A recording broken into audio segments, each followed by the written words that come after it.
12절로 그 사람들이 롯에게 이르되 이외에 네게 속한 자가 또 있느냐?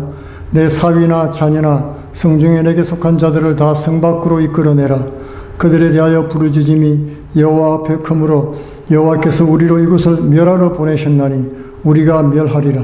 롯이 나가서 그 딸들과 종원한 사위들에게 고하여 이르되 여호와께서 이 성을 멸하실 터이니 너희는 일어나 이곳에 떠나라 하시되 그 사위들이 농담으로 여겼더라. 동틀 때에 천사가 롯을 재촉하여 가로되 일어나 여기 있는 내 아내와 두 딸을 이끌라. 이 성의 죄악 중에 함께 멸망할까 하노라. 그러나 롯이 지체하며 그 사람들이 롯의 손과 그 아내의 손과 두 딸의 손을 잡아 인도하여 성 밖에 두니 여호와께서 그에게 인자를 더하심이었더라. 그 사람들이 그들을 밖으로 이끌어낸 후 이르되 도망하여 생명을 보존하라. 돌아보거나 들에 머무르거나 하지 말고 산으로 도망하여 멸망함을 면하라. 롯이 그에게 이르되 내 주여 그리마옵소서. 종이 주께 은혜를 듣고 주께서 큰 인자를 내게 베푸사 내 생명을 구원하시오나 내가 도망하여 산까지 갈 수 없나이다. 두렵건대 재앙을 만나 죽을까 하나이다. 보소서 저 성은 도망하기 가깝고 작기도 하오니 나로 그곳에 도망하게 하소서. 이는 작은 성이 아니니까 내 생명이 보존되리이다. 그가 그에게 이르되 내가 이 일에도 내 소원을 들었은즉 너의 말하는 성을 멸하지 아니하리라. 그리로 속히 도망하라. 내가 거기 이르기까지는 내가 아무 일도 행할 수 없노라 하였더라. 그러므로 그 성 이름을 소알이라 불렀더라. 아멘.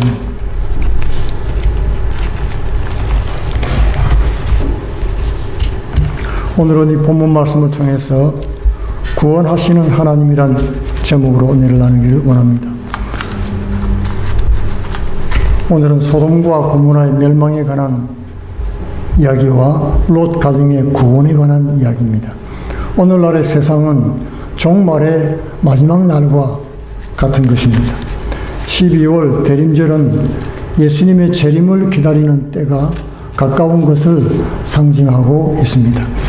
하나님은 소돔과 고모라의 죄악을 심판하러 내려오셨지요. 사실 하나님은 죄악이 가득 찬 소돔을 방문하실 필요가 전혀 없습니다. 그냥 심판하면 되는 겁니다.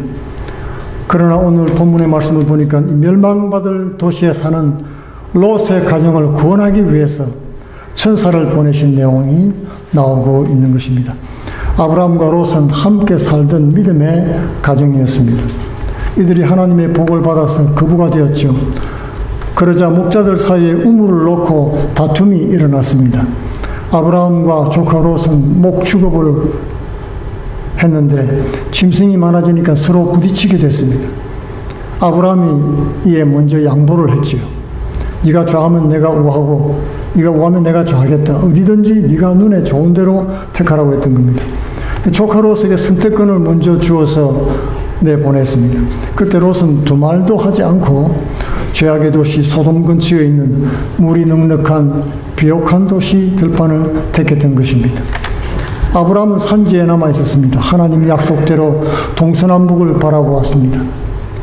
그리고 눈에 보이는 땅끝까지 미래의 산업으로 주실 것을 약속을 받았던 겁니다. 아브라함은 그 약속의 말씀을 믿고 정착하지 않고 텐트에서 돌아다녔습니다. 하나님이 주실 기업을 믿음으로 그 가나안 땅을 밟고 다닌 것입니다. 반면에 롯은 보기에 좋은 땅을 쫓아서 평지 들판으로 내려갔습니다. 그리고 점차 죄악의 도시 소돔으로 가까이 나아가게 된 것입니다. 아브라함과 롯의 가정은 이 종말을 사는 성도들 가정의 예표라고 말할 수가 있습니다. 아브라함의 믿음은 성숙했지요. 아직 완전한 것은 아닙니다. 그러나 이전보다는 많이 나아졌습니다. 조카 롯에게 선택권을 먼저 주고 하나님의 약속을 믿는 그런 모습을 볼 수가 있죠. 죄악의 도시 소돔에 사는 의로운 하나님의 백성들의 구원을 위해서 중보기도하는 장면이 이 말씀 직전에 나오고 있는 것입니다. 그렇게 그 기도를 통해서 롯의 가정이 오늘 구원받는 그런 내용이 나와 있습니다. 아브라함도 롯도 천사를 영접하는 모습을 볼 수 있죠. 이것은 종말의 때에 하나님이 보내신 메시아를 영접하는 것과 같습니다. 성도들이 예수님에 대한 복음을 듣자 그분을 메시아로 믿고 영접하는 저와 여러분과 같은 것입니다. 예수님은 종말의 때에 구원자로 오셨습니다. 마태복음 1장 21절에 아들을 낳으리니 이름을 예수라 하라. 이는 그가 자기 백성을 저희 죄에서 구원할 자임이라고 했던 것입니다. 롯은 종말의 마지막 순간에 십자가에서 예수님을 영접한 우편 강도와 같습니다. 겨우 구원을 받은 것입니다. 이 시간은 롯의 가정을 구원하신 하나님의 은혜를 통해서 주시는 교훈을 깨닫게 되기를 원합니다. 첫째는 하나님은 믿는 자녀를 통해서 그 가까운 사람들을 구원하시기를 원하시는 겁니다. 주 예수를 믿으라 그리하면 내와 내 집이 구원을 얻을 것이란 말씀이 있죠. 오늘 본문 12절에 보면 이 외에 내게 속한 자가 또 있느냐, 내 사위나 자녀나 성중에 내게 속한 자들을 다 성 밖으로 이끌어내라고 했던 것입니다. 아브라함의 중보기도를 듣고 천사가 소돔을 방문했습니다. 그때 롯이 주의 종을 영접했지요. 그리고 소돔성의 심판과 롯의 구원 소식을 천사로부터 듣게 된 것입니다. 롯이 그 구원 소식을 듣게 되자 딸들과 결혼할 예비 사위들에게 가서 전했습니다.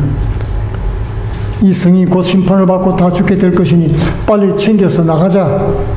그러자 사위들은 농담으로 여겼습니다. 이 사위들은 전혀 신앙이 없었던 것입니다. 구원은 개인적인 것입니다. 잘 아는 사람이라고 가족 중에 누군가 복음을 들었다고 저절로 믿게 되는 것은 아닙니다. 누군가가 복음을 듣고 예수를 믿으면 그 가족 친지들이 구원 소식을 듣고 믿을 가능성이 아주 많죠. 제일 먼저 복음을 듣게 되는 것입니다. 그러나 그 믿음의 책임은 각자 개개인에게 달려있는 것입니다. 소돔에 살면서 롯은 아무도 전도를 못했습니다. 심판의 시간이 다 되어서 복음을 전하자 농담으로 여겼던 것입니다.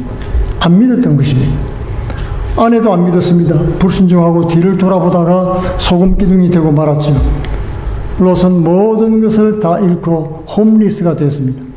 그리고 산속의 동굴에 들어가 살게 된 것입니다.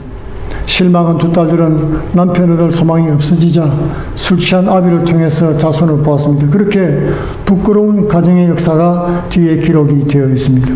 그렇게 암몬과 모압의 족속이 생겨난 것입니다. 그것으로 롯의 얘기는 끝이 나고 말았습니다. 롯은 믿음대로 살지를 못한 것입니다. 믿음의 본을 보이지도 못했습니다. 소돔 문화에 끌려서 유혹을 받고 자신의 믿음도 제대로 못 지키고 그 의로운 심령이 상했다고 성경은 말씀하고 있는 것입니다. 그러므로 우리 아직 시간이 있을 때 내 믿음을 추스리시기 바랍니다. 사랑하는 가족들의 믿음을 챙겨야 되는 것입니다. 소돔 같은 세상에 마음을 두지 말고 속히 떠나와야 되는 것입니다. 우리는 이제 은혜의 시간 가운데 살고 있기 때문에 그렇습니다. 날마다 하루하루를 구원의 확신 가운데 늘 준비된 종말 성도 되기를 바라겠습니다. 두 번째로 롯은 하나님의 강권하시는 은혜로 구원을 받았습니다. 하나님의 구원 사역은 불가항력적인 은혜다 그렇게 말합니다. 하나님이 우리를 구원하시려고 할 때는 거역할 수가 없습니다. 만약 우리가 노력을 해서 그 행위대로 구원을 얻는다고 한다면 아무도 구원을 얻을 수가 없기 때문에 그런 것입니다.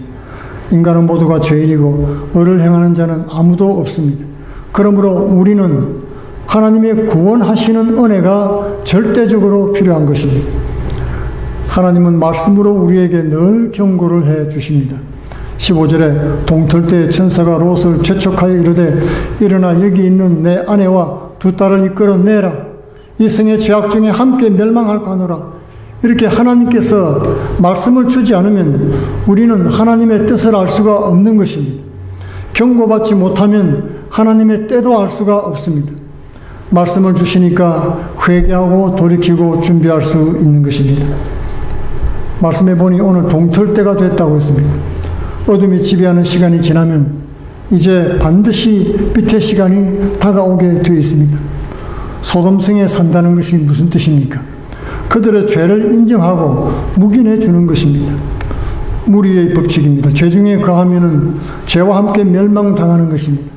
그래서 시편 1편에서는 복 있는 사람은 악인의 꾀를 쫓지 아니하고 죄인의 길에 서지 아니하고 오만한 자리에 앉지 아니한다고 말씀하는 것입니다.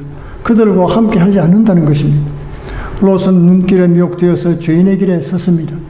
세속적인 삶에 마음이 빼앗겨서 죄악의 성에 머물러 앉게 된 것입니다. 애당초 그는 그 성에 전도하러 들어간 것이 아니었습니다. 악인의 꾀에 넘어가서 유혹당했습니다.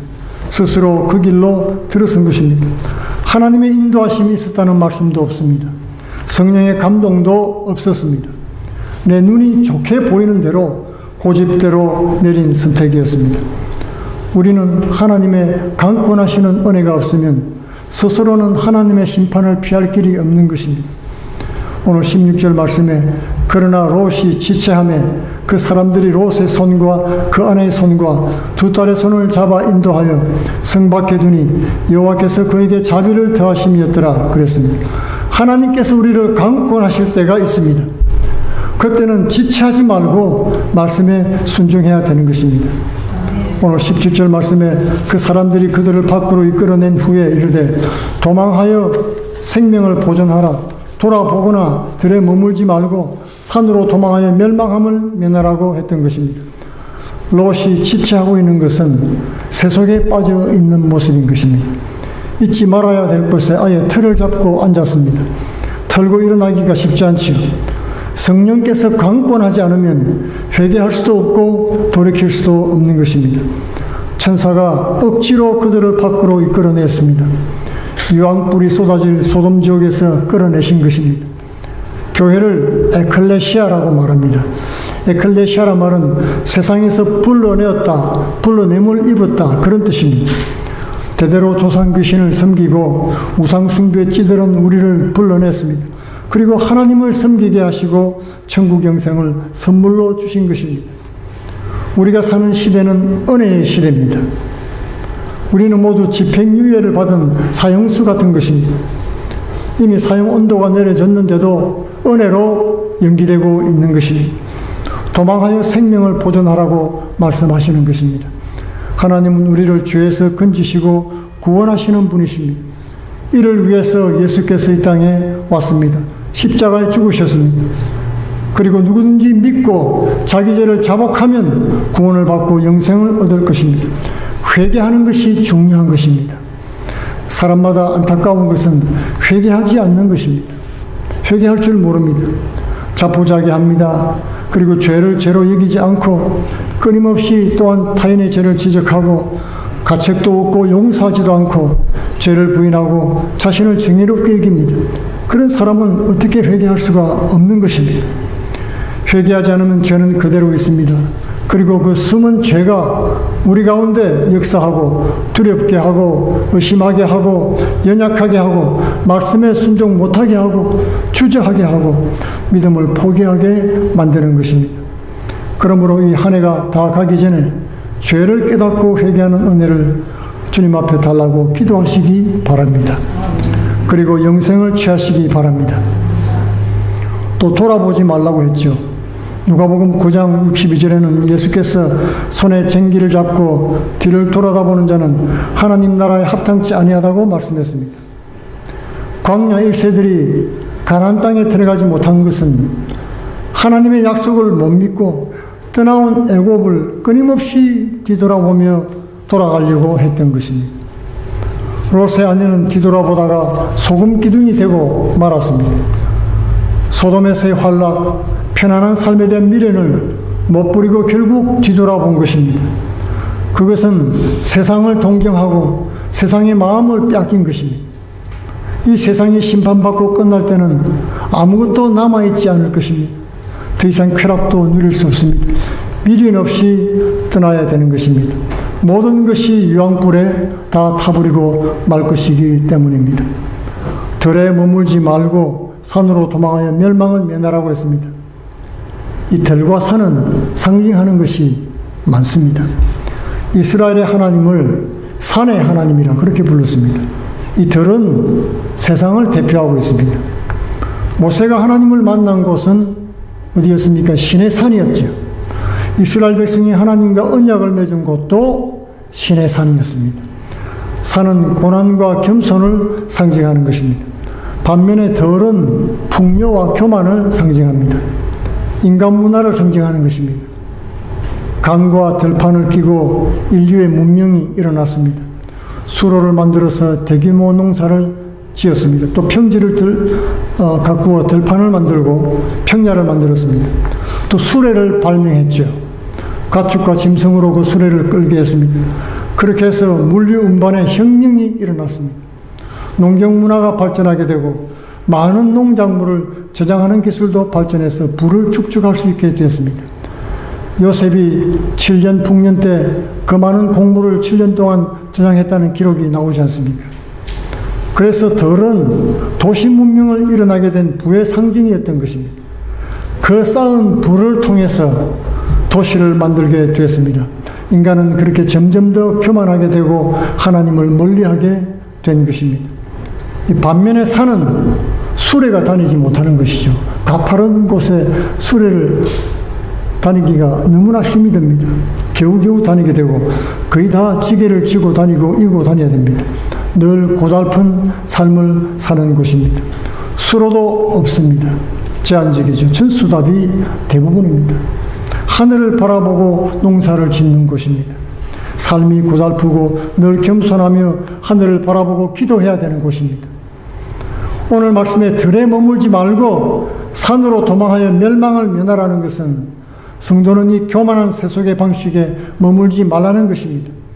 그리고 하나님 은혜로 사는 겸손한 삶을 택하라고 하는 것입니다. 인간의 쌓아 올린 도시 문명과 바벨탑은 반드시 심판받고 무너지게 될 것입니다. 세 번째로 믿음이 연약한 자도 주님은 구원길을 열어주신다는 내용입니다. 오늘 말씀에 롯은 두려워하고 있죠. 그런 롯을 책망하지 않았습니다. 성경에는 믿음이 연약한 자를 책망하지 말라는 말씀이 있습니다. 처음부터 믿음이 좋은 사람은 없는 것입니다. 믿음은 하나님이 주신 생명과 같습니다. 자라나게 되어 있습니다. 아브라함도 처음부터 믿음의 조상이 된 것이 아니지요. 그 마음에 믿음이 생기도록 믿음의 씨앗을 심고 가꾸고 양육한 것입니다. 하나님은 믿음을 통해서 일하시기를 기뻐하십니다. 성경 히브리서에는 믿음이 없이는 기쁘시게 못한다고 말씀을 했던 것입니다. 그러므로 성도는 자신이 믿음이 견고하게 서 있는지 계속해서 확인해 봐야 되는 것입니다. 오늘 롯은 연약한 믿음을 보여주고 있습니다. 하나님께서 내 생명을 구원해 주시려는 줄은 내가 알겠나이다. 그러나 산까지 가는 것은 두려우니 가까운 작은 성에 머물게 해 주옵소서. 가다가 무슨 일 봉변을 당할까봐 두려워하기도 하고 또한 편안한 도회지 생활을 하다가 갑자기 집도 없는 산속에 들어가 살라고 하니까 너무 두렵지요. 그러니 작은 도시에 들어가 살게 해달라고 오늘 부탁을 한 것입니다. 아브라함도 하나님 약속을 다 믿지 못했습니다. 애굽으로 내려간 적이 있었죠. 그러나 하나님은 자기 자녀가 온전히 순종하는 그런 믿음의 단계로 자라나기를 원하시는 것입니다. 롯의 믿음이 연약해서 순종하지 못했습니다. 그러자 하나님은 또한 피할 길을 내어주셨습니다. 감당 못할 시험 당할 즈음에 또한 피할 길을 내사 능히 감당케 하신다고 약속해 주신 것입니다. 든든한 믿음은 하루아침에 자라지는 않습니다. 많은 시련과 어려움과 경험을 통해서 자라나게 되는 것입니다. 버섯은 하루 만에 자라지만 속히 쓰러지는 것입니다. 살아있는 나무는 비록 시간은 걸리지만 반드시 자라나고 열매를 맺게 되어 있습니다. 오늘 21절 말씀에 보니까 내가 이 일에도 내 소원을 들었은즉 내가 말하는 그 성읍을 멸하지 아니하리니 그리로 속히 도망하라. 내가 거기 이르기까지는 내가 아무 일도 행할 수 없노라 하였더라. 그러므로 그 성읍 이름을 소알이라 불렀더라. 이 소알은 작다 하는 뜻입니다. 이 작은 성이죠. 롯이 가게 해달라고 부탁했던 이 작은 성은 네가 그곳에 도달할 때까지 멸망시키지 않겠다. 소돔도 멸망시키지 않고 소알성도 보존해 주겠다고 약속을 해주신 것입니다. 성도가 거하는 자리는 복된 구원의 자리인 것입니다. 롯이 도망가서 살기를 바랬던 이 작은 소알성은 복받은 동네입니다. 왜냐하면 멸망하기로 되어 있는데 롯이 그곳에 가서 거하기 때문에 심판이 취소되었던 것입니다. 그러므로 성도가 있는 자리는 복된 자리인 것입니다. 성도 때문에 심판이 연기되고 성도 때문에 세상이 구원을 받습니다. 롯이 소알성에 들어갈 때까지 소돔의 심판도 연기가 됐습니다. 사도행전 27장 37절에 보면 276명의 사람들이 배를 타고 가는데 위라굴라 폭풍을 만났습니다. 다 죽게 됐습니다. 그런데 하나님께서 계시를 주어서 사도 바울 한 사람을 살리기 위해서 그 배에 있는 모든 사람을 살리는 모습이 나오는 것입니다. 또 구약 성경 말씀에 요나 이야기가 있죠. 요나는 니느웨 선교사였습니다. 하나님께서 니느웨로 가라고 파송을 했는데 하나님께 불순종했죠. 그리고는 반대방향 배를 타고 다시스로 가다가 폭풍을 만나게 되는 것입니다. 사람들은 다 자기 신들의 이름을 부르면서 구원해달라고 외치지만은 결국 요나가 얘기를 하죠. 나 때문에 이런 일이 일어난 것이다. 천지를 지으신 하나님의 종인데 내가 하나님 말씀에 불순종하다 이렇게 됐다. 그 요나가 이제 나를 바닷속에 집어던지라 이렇게 요구를 하게 되죠. 그렇게 그를 바다에 빠뜨리자마자 바다가 즉시 조용해진 것을 보게 되는 것입니다. 요나 때문에 배에 탄 이방인들이 나중에 어떻게 됩니까? 여호와 하나님을 알고 경배하게 되는 것입니다. 그리고 요나 때문에 니느웨 백성들과 짐승들까지도 심판을 다 면하게 되었던 것입니다. 하나님은 교회에 지체된 성도를 통해서 세상을 다스리시고 구원하십니다. 이 세상 임금마귀와 불신자들은 주인공이 아닙니다. 하나님께서 그들을 내버려 둔 것은 그들이 조연들이기 때문입니다. 연극의 주인공만 나올 수 없지 않습니까? 드라마의 주인공이 나오고 조연들이 많이 필요한 것입니다. 악인들이 필요합니다. 성도들이 있는 곳에는 귀신들도 역사를 못합니다. 무당들도 구태를 못해요. 신이 안 내립니다. 성도들이 있는 곳에는 아무 역사도 못 일어나는 것입니다. 하나님이 허락해야 됩니다. 역사는 주인공을 따라서 흘러가는 것입니다. 하나님은 성도들을 통해서 세상에 복음을 전하고 구원하시기를 기뻐하시는 것입니다. 계시록에서도 이 세상의 심판이 순교자의 수가 차기까지 연기되고 있는 모습이 나오고 있습니다. 고난받는 성도들도 주께서 다 세고 계신다는 뜻입니다. 구원은 하나님께 있습니다. 그러므로 자신과 이웃의 구원을 위해서 회개하고 중보함을 통해서 종말을 지혜롭게 준비하는 성도들 되시기를 축원드리겠습니다. 다 같이 기도하겠습니다. 고마우신 아버지 감사합니다. 구원하시는 하나님의 놀라운 은혜를 통해서 우리가 택함을 받으며 하나님의 은혜를 잊게 하여 주시니 감사합니다. 그러나 믿음으로 살지 못하는 많은 어두운 죄악이 우리 가운데 여전히 있고 순종하지 못한 것을 용서해 주옵시며 우리 믿음을 견고하사 굳건히 서게 하여 주옵시며 하나님께 크게 영광을 돌리며 종말을 지혜롭게 사는 복된 성도들 다 되게 하여 주옵소서. 예수님 이름으로 기도하옵나이다. 아멘.